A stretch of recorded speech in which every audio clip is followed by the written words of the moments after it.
All right, 15-minute Fridays, Friday, November 29th. It is hard to believe that this year is over, and I am hoping that this works well. If you are working from home, I know my internet's been a bit glitchy today, I think with all of the frost and the snow sitting on the wires. So that is what is happening. I want to talk about three things today. I want to talk about crosswalk and pedestrian safety. I want to talk about Glenmore Landing, and I want to talk about the Councillors Food Bank Challenge. So those are the three things that I want to chat about today. I'm going to start with Glenmore Landing. So the agenda for council on Tuesday for public hearing is a doozy. We have a few files up there that we know are attracting a large number of public speakers. So I'm going to be bringing forward a motion at the very beginning at agenda setting to time some specific items. And so what happens when we time an item means that we don't necessarily always go in sequential order, but that certain items come at specific times. And so I will be setting Glenmore Landing for that to come at 1 o'clock or 1:15, sorry. So right after the lunch hour on Tuesday. And so if you were planning on watching or speaking for Glenmore Landing, 1:15 on Tuesday is when that item will start. 1:20, sometimes we start a little bit later, just depending on what time we break. So 1:15 on Tuesday, Glenmore Landing. If you have not registered to speak, you can still do so. And you can register to speak also on the day of. So if you're not sure how your day is going or your week is looking and you can't feel like you can't commit right now, that is not a problem. You can sign up that day. You also don't need to be in person. You can phone into the phone bridge. So when you register to speak, you would also get instructions on how to phone in. So both of those options are available to either come down. If you come down, you make sure you read the email. You get 3 hours of free parking. So you would get a parking code. So you get your parking covered. So just know that. Or you can request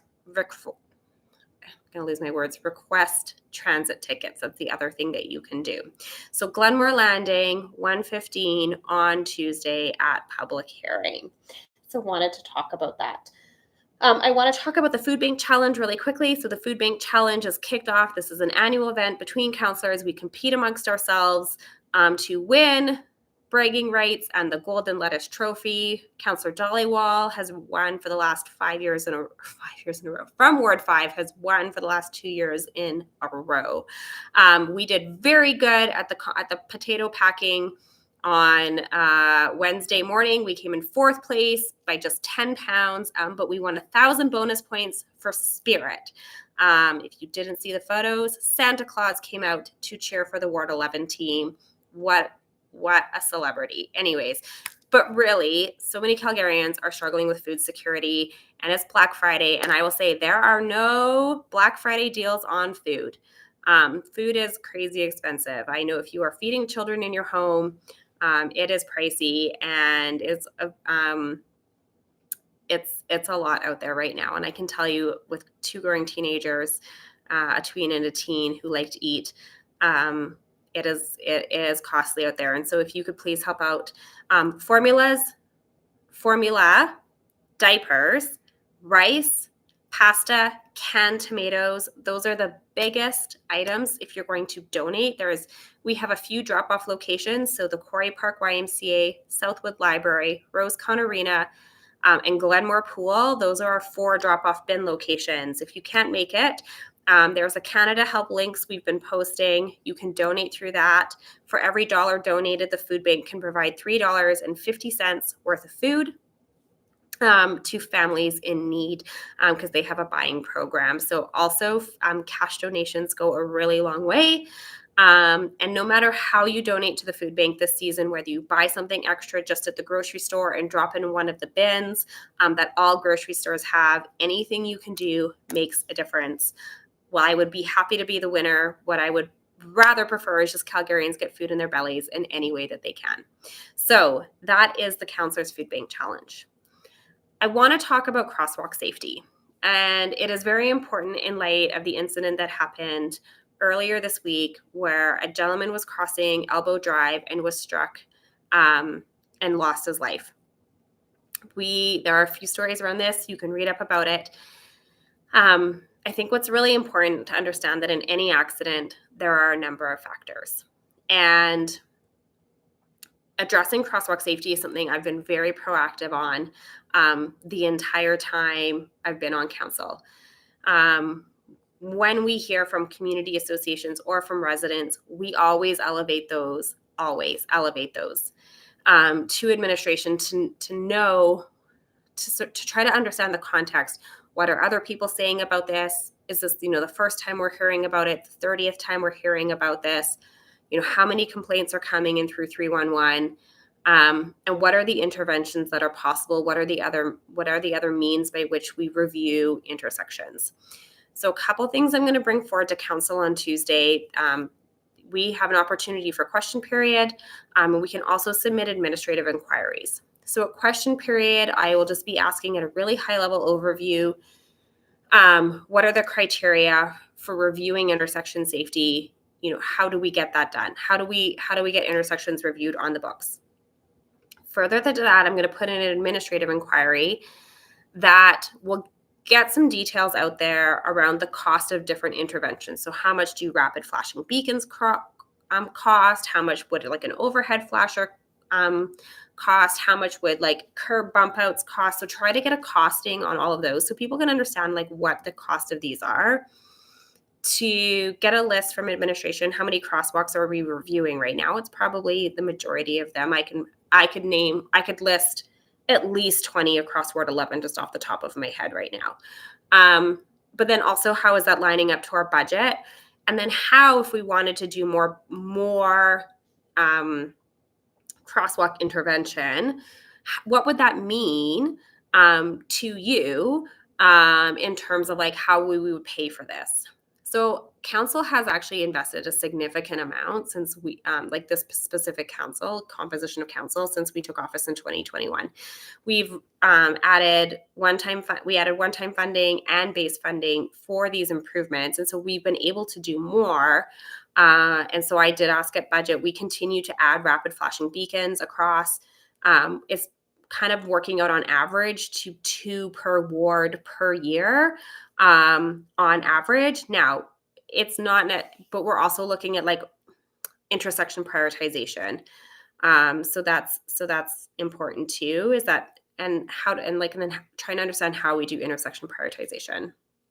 So in the specific case of the intersection from the accident that happened earlier this week, our office, to my knowledge, and we've done the digging, has received 2 complaints about this. So when I'm hearing the community association say in the public, we've been talking about this for years, unfortunately, that information hasn't made it to our office. One of my teammates in the office goes, and it hasn't been raised there. So if you are part of a community association or you're a community group or you're a community member and you have a challenge, a couple things. 1, report it to 311. And 2, you can then please email our office. The more information we have around these, the better. And the more then we can advocate. We can't advocate for things we don't know about. When I hear one complaint over 3 years, I kind of have to measure. I have to then measure that against other intersections where I'm getting multiple complaints on a more ongoing and frequent basis. And that is also what administration looks at. They look at road design and speeds and complaints. So this, absolutely, we will be elevating this intersection to administration to have a fulsome review on it, to talk about what the measures could be to improve safety here. And that is no different than any other intersection that we look at and we go through the process. And I will say it always comes down to available funding, which again, that's why I want to continue to advocate for it, but also get the costing so people understand what the cost of these implementations are, so that when we either at budget time or mid-cycle or whenever, that we're putting forward asks for more funding for this, and then there is a tax increase, it's really tying it back to responding to residents. And not everything is necessarily going to come from a tax increase. I don't want to say that is what the solution is just to increase taxes to pay for these things. In fact, the cheapest way to solve this is just for everybody to drive better. But in absence of that, because we know that's not a reality either, helping people sort of to understand the connection between all of the things is going to be really important. So we'll be working on getting that information and getting it shared out to everybody. In the meantime, please definitely, as you are moving about the city, especially in school zones, because it is probably the number one thing we deal with as an office. Um, be mindful of your behaviors. We all are busy. We all have places to be. I am a parent. I am taking my kids to school. I am seeing the behaviors of other parents, and it is not fault. It is just thinking about where you need to be next as opposed to thinking about where you need to be now.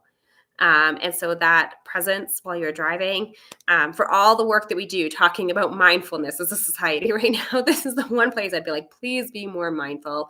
Um, I saw a near miss just yesterday as I was coming home in a crosswalk with flashers. Actually honked my horn at someone to get them to be like, hey, the crosswalk flashers are on and there's traffic stopped in both directions and you need to also stop.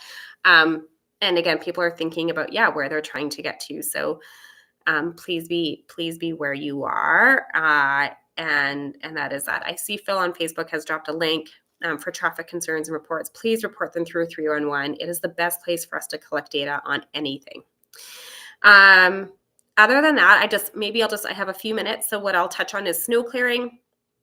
So again, every snowfall re-triggers. Now there's like kind of a threshold, like the little bit of like stuff that is out there right now maybe hasn't necessarily re-triggered everything. But we are kind of in this like very snowy, cold season. So again, if you think something like snow clearing needs to happen, please report it through 311. For example, right by my house, I noticed that there's a sidewalk adjacent to sort of a city park space that isn't being cleared. And so I put in a 311 request for that to be like, hey, what's happening here? And then what I do is then I follow up my team. So I 311 a ton of stuff. If you see things, please 311 them as well, especially around snow clearing. And I would also just say, please make sure that you are out helping your neighbors clear.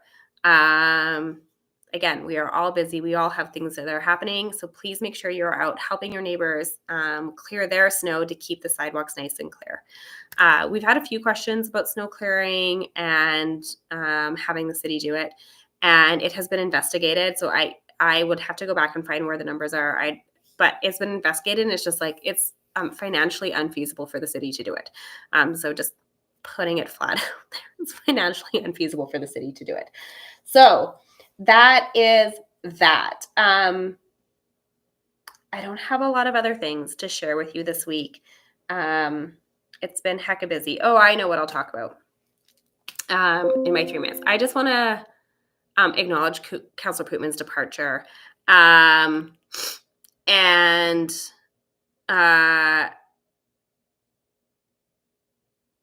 He is one of the most genuine humans I've met, and humble and kind and a true passion for civil service. And was just so wonderful. And so what I want to say is that we are taking care of his team, but also our policies that we have at council, if a counselor departs or passes away or needs to take a medical leave or bereavement leave, we have really bad HR policies around that. In fact, like office of the counselors is just like our offices are just like this weird anomaly that like just don't have great process and policy around them. And so we've been really working on that in the last few years, and it's something I've been taking a lead on. And so some of that back end work around policy that like never hits the public is like something I've been like really actively working on. And so this again has brought up gaps in our policy and process, because we have now 3 staff members who are unsupported, who don't have a counselor to report to, who don't have a counselor to sign contracts for them, and we have nothing to solidify that. And so I am going to be working really hard on that, because this is now the second incident. So again, when Ray Jones left, and so now Councillor Pootman's. And this is really critical, important, and it's important for those staff members so that they are protected, because those staff members are who are serving the public predominantly. My team, most of our office teams have way more contact with the public than we do, just by nature of the fact they're the ones like responding to the emails, going to community association meetings, like that is their role and their function. And so they just have more touch points and then are reporting up through to counselors. So taking care of those staff members and like the processes that support them are really important and has often been overlooked. So I'm working on that from that back end. And so a little bit nerdy. but super critical and important because how we take care of people in our roles is really important too. So that is that for a Friday afternoon that is snowy and chilly, and I'm about to take my dog out for a walk and bundle up. I hope you all have a wonderful weekend. And the last thing I would say is there are lots of great Christmas markets happening in your neighborhoods. I know Haysboro for sure has theirs this weekend. Please get out and shop your most local vendors, your neighbors, your artist friends, those in your community at those local markets, and make their Christmas a little bit brighter and shinier, and fill the stockings and the gifts under the tree. Or I know there's other holidays and celebrations that happen at this time of year. So to what you are celebrating and what you're gifting and giving, please support those. So get out and shop local. Have a good one, everybody.